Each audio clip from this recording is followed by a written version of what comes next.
It's clash of titans in Thiruvananthapuram. A three-term sitting MP, a union minister and a veteran CPI leader slug it out in the capital city of Kerala, which is a political nerve center. We are going up. Where is the BJP going up? I'd love to know. All they can point to is UP.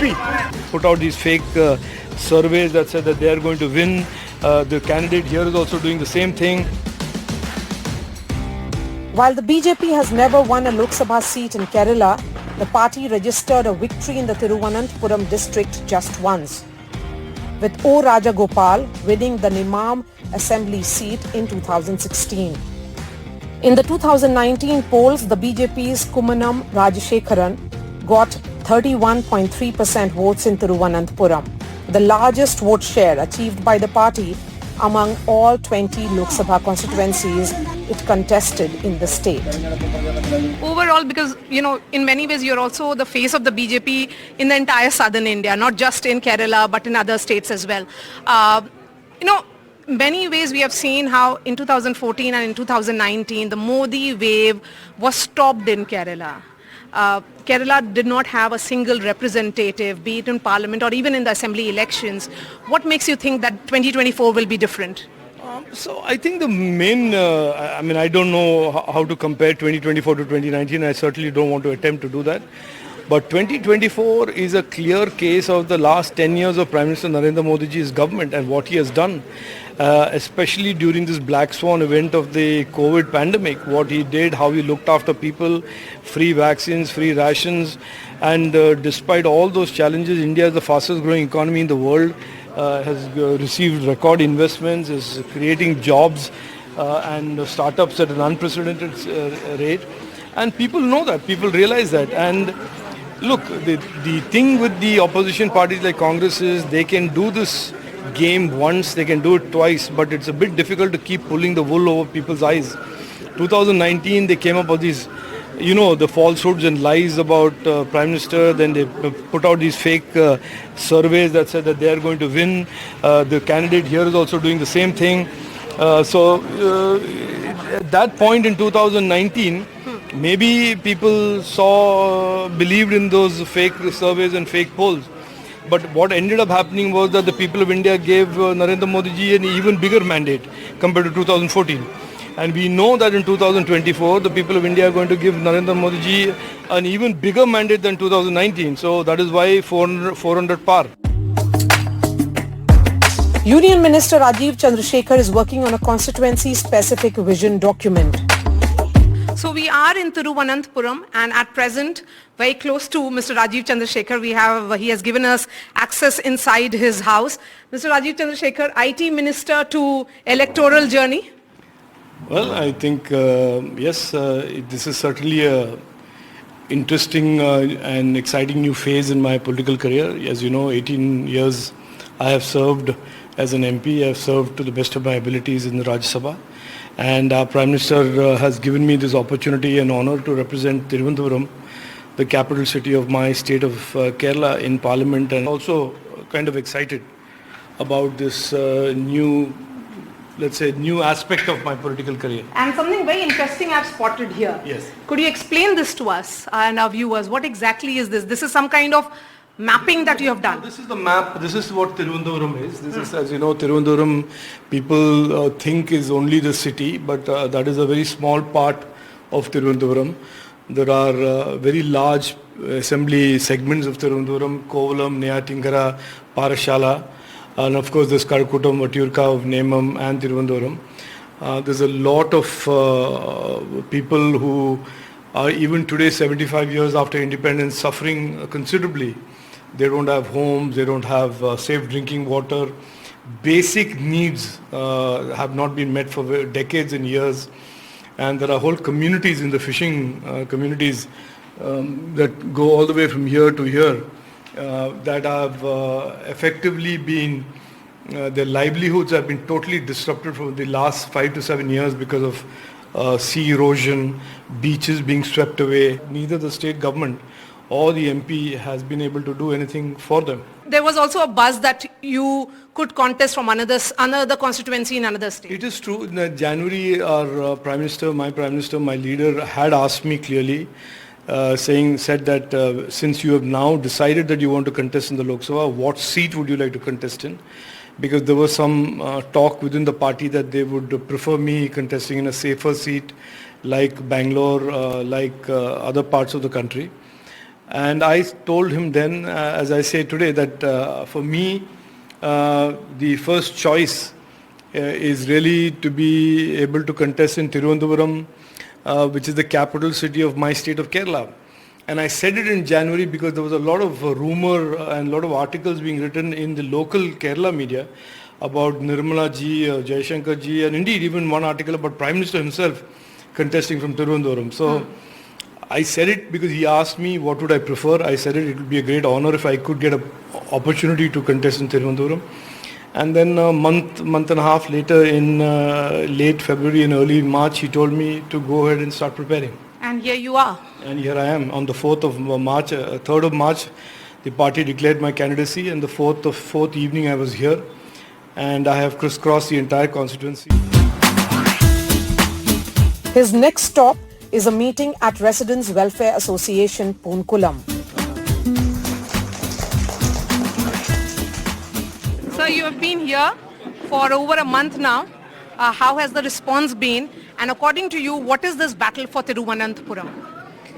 No, the battle is certainly for the future of Thiruvananthapuram. Today, unfortunately, in Thiruvananthapuram and Kerala, 37% of all seats in undergraduate colleges are vacant. Students fear going to colleges because of campus violence. That is certainly not what youngsters today, in today's India, should be experiencing. They should be looking forward to a career with wings flying high, their aspirations flying high, dreaming of things that they want to do.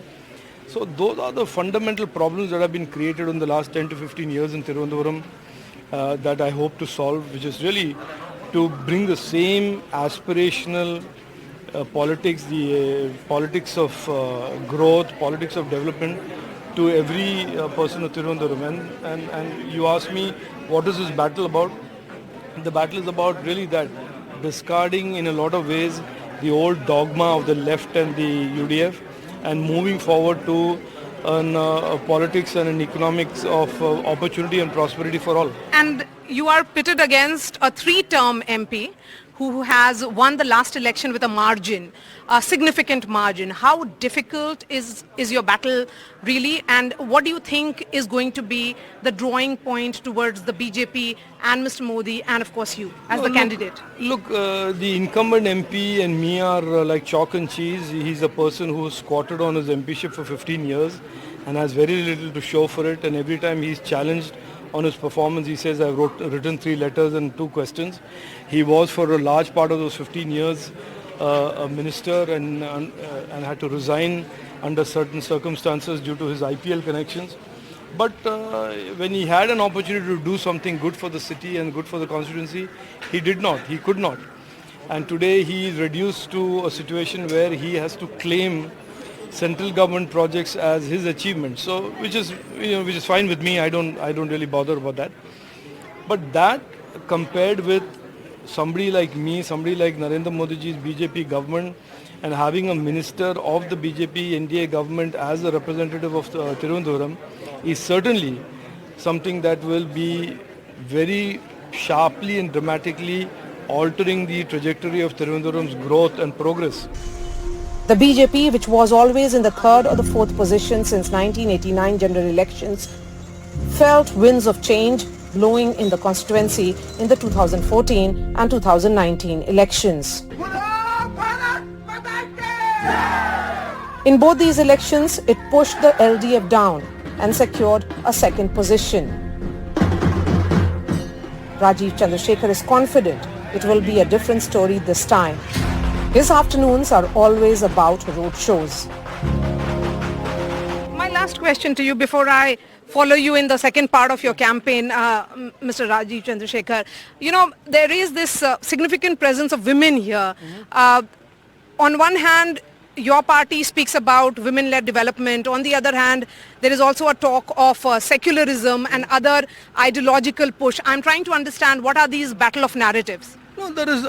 Look, I want to be very clear, Maria. It is the opposition party that has for several years poisoned the minds of many people in Kerala, and it's true for Thiruvananthapuram as well, against the BJP. And they have run this narrative using half facts, half lies, full-blown falsehoods to create fear in a lot of people who are poor, and they are obviously threatened by this narrative that the BJP is somehow against a community or against communities. I am making a lot of effort today to going out to those communities and telling them the truth that in the last 10 years, Prime Minister Narendra Modi ji has lived by Sabka Saath, Sabka Vikas, has lived and acted completely in a manner where no community, no faith, no gender, no region has ever been discriminated against. Now, it is the opposition parties who, because they don't have any other narrative, anything else to offer to the people of Kerala, people of Thiruvananthapuram, that will continue to perpetuate this narrative and to try and cause fear in the minds of some people. We have seen in the last 1.5 months, not one of the two candidates of the CPI or the Congress has said anything about development, anything about their future vision for Thiruvananthapuram. Instead, both of them will go like a stuck record, talk lies about CA, talk lies about beef, talk lies about Manipur, and keep saying the same fiction, hoping that at some point some people will get afraid and believe their lies. And I am defeating those lies with the constant exposure of their lies and telling the truth. So I think that is the battle that is being fought. There is no narrative battle. There is a battle between politics of performance, politics of development on one hand, and the politics of lies and falsehoods on the other hand. Well, the performance has already been done by me. What we've got in the BJP is the politics of performance and the different meaning of the word performance, which is theatre, which is performing for the cameras and the headlines. It's not performance in terms of actual results. The BJP made 3 promises to Kerala, other than what they've delivered for the country as a whole, and they broke all those promises. They promised an AIMS, there is no AIMS. They promised a National University for Ayurveda, they established it in Gujarat. They promised a National Institute, they promised to upgrade our National Institute for Speech and Hearing. They promised it in their budget speech, so it's a solemn assurance on the floor of Parliament. And then they went and established that in the northeast. So the truth with these people is they've broken every promise they gave Kerala. The only Modi guarantee here is the guarantee that they will break their promises. You have had Dr. Shashi Tharoor versus Rajeev Chandrasekhar. How are you looking at these two leaders? And also, too fault. He is a man of, as far as we know, we don't know as a new person. But when he came here, we studied about him. We know about him. And really, after knowing that Bangalore also one of the example for him. He developed basically. Actually, Shashi Tharoor actually is a man of wisdom, but we need a man of action. Congress MP Shashi Tharoor is also on a roadshow. He is confident of scripting history. If he wins this time, he will become the first to hold the record of representing the constituency for a record 4th time in a row. Battle for Thiruvananthapuram is believed to be one of the most defining elections of 2024. With me is the defender of this constituency, Member of Parliament of 3 terms, Dr. Shashi Tharoor. Dr. Shashi Tharoor, you're in the middle of your campaign, canvassing extensively. Let me ask you, what according to you defines this battle for Thiruvananthapuram? Well, I'm campaigning extensively, others are campaigning expensively, but I think we're going to prevail. Look, it's an interesting election. It's a 3-cornered fight. I think the national media has not been paying enough attention to the communists, but the fact is that I took the seat from the Communist Party, which had won the 2 previous elections before 2009, when I won it for the first time. And the then sitting MP is the candidate now 15 years later. So he's a serious player as well. And there's a good fight going on between him and the BJP for the 2nd spot. But as far as the main sort of result is concerned, all the surveys show me leading. And as far as I'm concerned, what I see from the enthusiasm of the public wherever I go, their friendship, their smiles, their affection, their waves, I think this is in the bag. Dr. Tharoor, this is a constituency that you have nurtured for several years now. 15 years. Yes, 15 years. But your political opponents say that you're a missing member of parliament, someone who is wise, but when it comes to action, they are best suited? Well, the fact is that when they said that, we all realized they'd never been here. I mean, Mr. Chandrasekhar in particular is the one who's been peddling that line. The communists haven't said that because they know the opposite is true.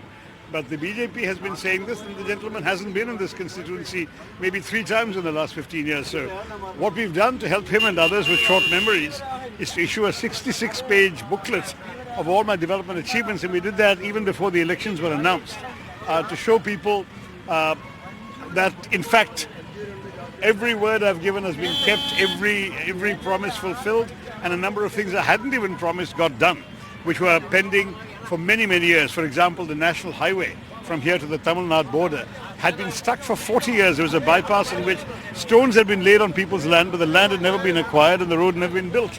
And I didn't know about this, but when I came in 2009, people said to me, for God's sake, get these stones removed.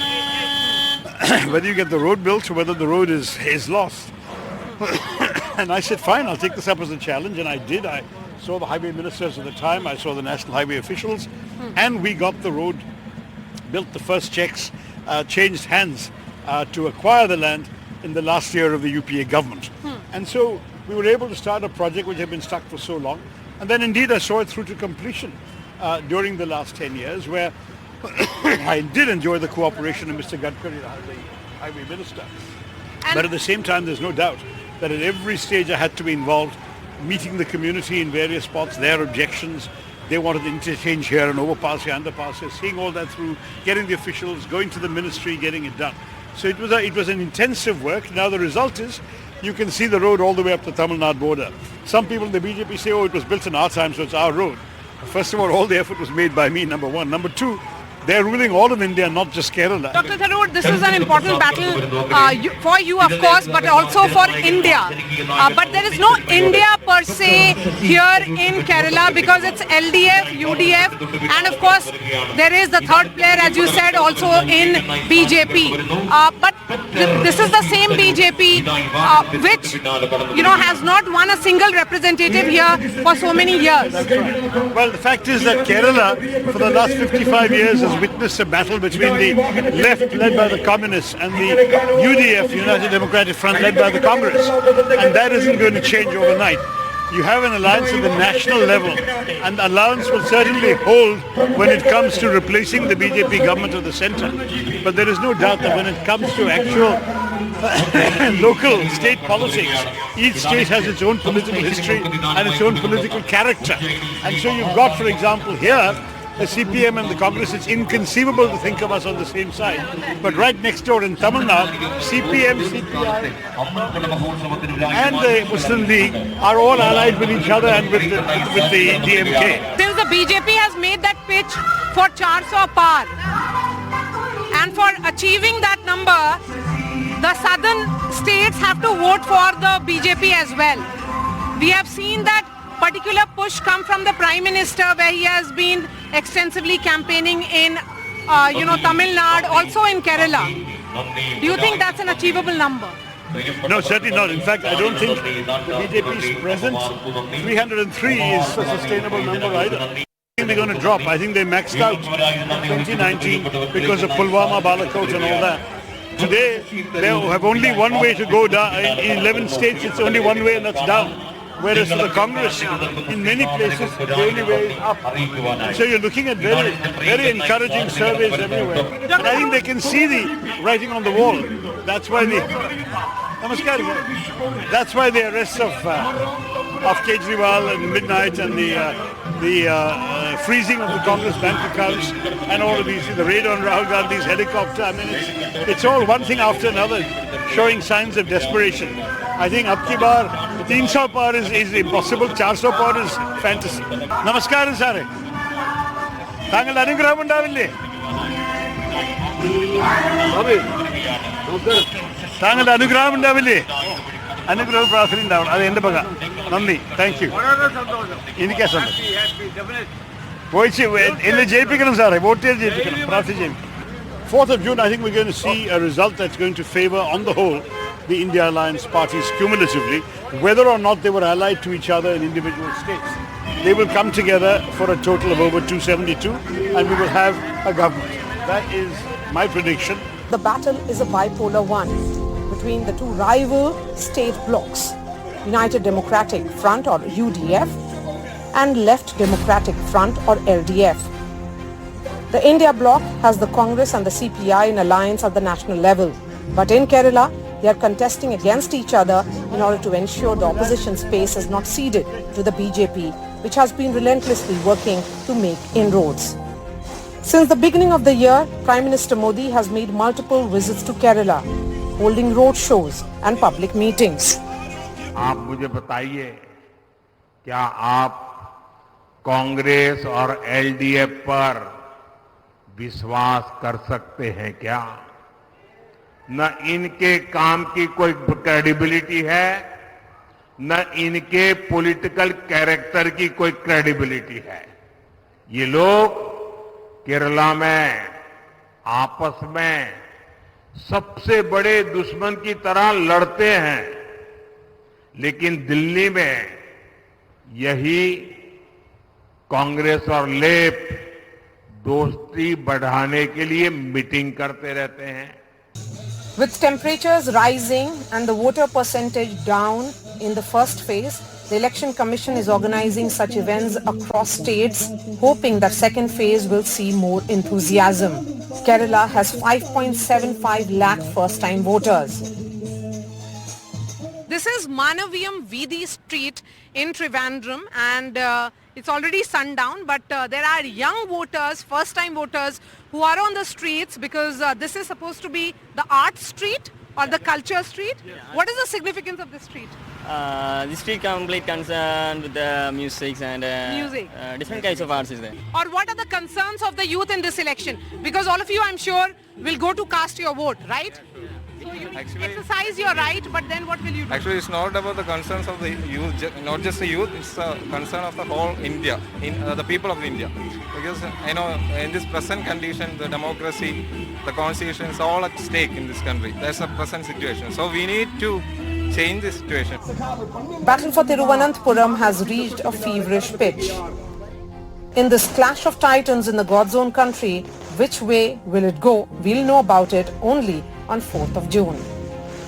With video journalist Pooja in Thiruvananthapuram, this is Maria Shakil.